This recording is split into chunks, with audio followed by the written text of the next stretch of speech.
સુરતમાં વિવિધ પડતર માંગણીઓના વિરોધમાં આજરોજ સંયુક્ત કિસાન મોરચા અને રાષ્ટ્રીય ટ્રેડ યુનિયનો દ્વારા આપવામાં આવેલા ભારત બંધના એલાનને સુરત ટ્રેડ યુનિયન કાઉન્સિલ અને સુરત સુધરાઈ કામદાર યુનિયન દ્વારા ટેકો જાહેર કરી સમર્થન આપવામાં આવ્યું હતું। દેશમાં એમએસપી કાયદો લાગુ કરવા સહિત વિવિધ પડતર માંગણી આજે સંયુક્ત કિસાન મોરચા અને રાષ્ટ્રીય ટ્રેડ યુનિયનો દ્વારા ભારત બંધનું એલાન આપવામાં આવ્યું છે। જે બંધના એલાનને સુરત ટ્રેડ યુનિયન કાઉન્સિલ અને સુરત સુધરાઈ કામદાર યુનિયન દ્વારા ટેકો જાહેર કરી સમર્થન આપવામાં આવ્યું છે। સુરત જિલ્લા કલેક્ટર કચેરી ખાતે દેખાવ અને પ્રતિક ધરણા યોજી સરકાર સામે વિરોધ નોંધાવવામાં આવ્યો હતો।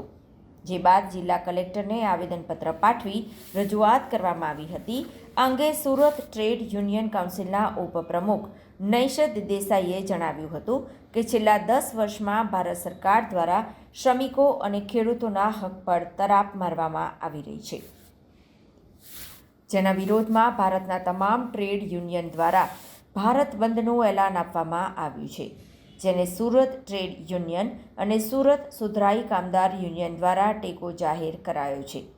જે સંદર્ભે જિલ્લા કલેક્ટર કચેરીએ ધરણા પ્રદર્શન યોજી દેખાવ કરવામાં આવ્યા છે।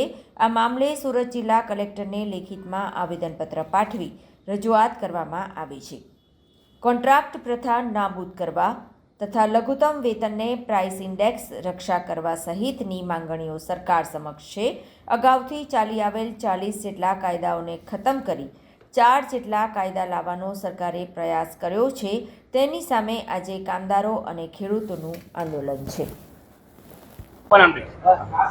આજ રોજ સમગ્ર દેશની અંદર ઔદ્યોગિક હડતાલ જે પાડવામાં આવી છે એ કિસાન જે છે એ લોકોની જે લડત ચાલી રહી છે છેલ્લા 3 વર્ષથી, તો તેને ટેકો આપવા માટે આજે કિસાન અને ટ્રેડ યુનિયન કાઉન્સિલ સમગ્ર દેશના એ આજે પ્રોગ્રામ આપ્યો છે કે સમગ્ર દેશની અંદર જે મોટા મોટા શહેરો છે ત્યાં આગળ કલેક્ટરને આવેદનપત્ર આપવું અને આપણી ટ્રેડ યુનિયનની જે માંગણી છે પર્ટિક્યુલરલી મિનિમમ વેજ છે, ત્યાર પછી જે તે પબ્લિક સેક્ટરનું ખાનગીકરણ ન કરવું, ત્યાર પછી કોન્ટ્રાક્ટ સિસ્ટમ પર કર્મચારીને ન લેવા, જે પોલીસ છે કે બેંક છે કે જે જગ્યાએ ટેમ્પરરી કામ કરે છે 15-20 વર્ષથી એ લોકોને પરમેનન્ટ કરવા, અને આ બધા જે ટ્રેડ યુનિયનના જે ડિમાન્ડ છે, ટ્રેડ યુનિયનના જે એક્ટ છે જે બનાવવામાં આવ્યા છે 4, તેને બી રદ કરવામાં આવે।